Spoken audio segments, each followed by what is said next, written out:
Miguel, good to see you. Hello, Mike. How are you? I'm excited to see what's going on Thank you. here. Me too. Thanks for inviting us over. I met Zapatero on the stock exchange floor, where they let me ring the opening bell. We spoke at the Stock Exchange podcast studio.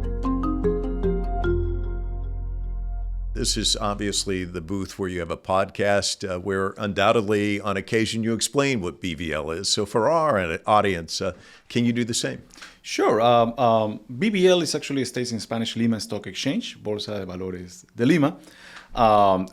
Lima Stock Exchange is part of a bigger company called NUAM. That's why you see the ex-NUAM there. NUAM actually encompasses the exchanges of Chile, Peru, and Colombia. It's actually 18 different companies between a number of firms that are dedicated to running the capital market infrastructure in these three countries. That integration, it's key, and really it's kind of interesting. Here we are, APEC, we see BRICS, we see the G20, these alliances and formations. Talk to me about the importance of integrating all of these and the world that we live in today. It is extremely important. If you ask me, I think this integration of these three markets is way overdue.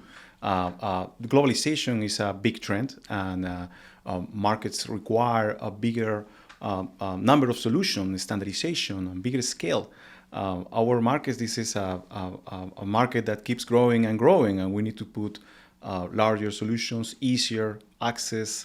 All of this we can achieve by ourselves, but it will take us way more time, or it might be more expensive. So united, we are stronger. What about sectors? What are some areas that you see growth, and what's of particular interest to you? Well, I think in general, it depends on what you see as a global investor or as more local investors. I think in general, Peru, for example, offers a number of interesting stories that complements very well global stories. For example, if you think about healthcare, it's a massive area of growth here in Peru, right? So it's an area where investors are canalizing funds into new healthcare solutions. For example, we have a couple of solutions like that within one, but it's totally underrepresented in the exchange, for example.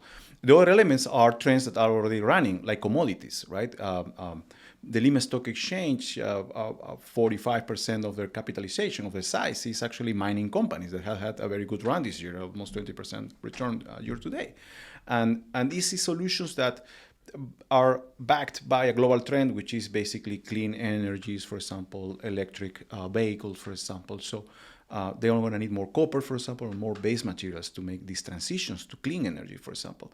So to some extent, we're actually running that trend too. Talk to me about just the excitement of being involved in this, and also some of the challenges that you see. Well, it's very exciting because, every day there's new things happening. Of course, the exchange is mostly known as stocks, but actually lots of the transactions are happenings are within the realm of fixed income, debt, for example, debt issuance.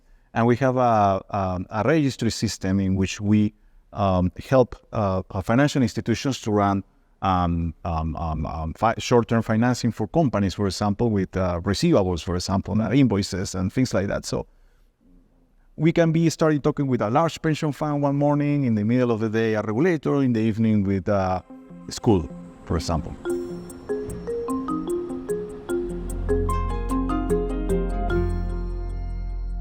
One, you've got the CEO Summit and APEC meeting. Mm-hmm. Clearly a lot of movers and shakers here.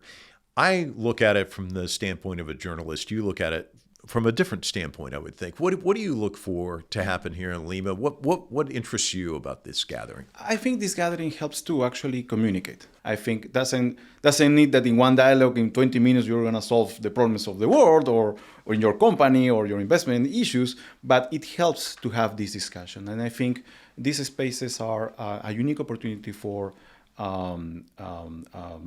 entrepreneurs, regulators, governments to sit down and discuss and get to meet each other and discuss not only about pressing issues, which I'm sure is going to be a big part of the conversation, but also, get new perspectives and fresher perspectives. I think these summits are extremely valuable because of that.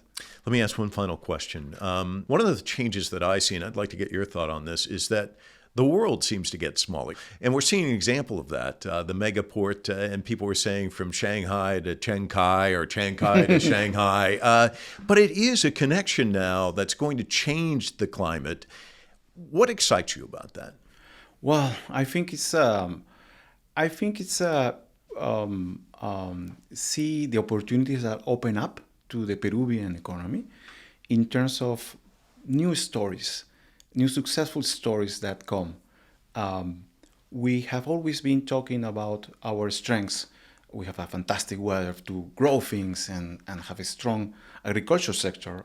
Our produce is looked after in supermarkets across the globe. We are a top producer of metals, right? We have a fascinating history. I mean, tourists just barely scratch what we have to offer, because Machu Picchu is just a very important, but it's a small part of everything that Peru can offer. Now we have international trade and become potentially a hub.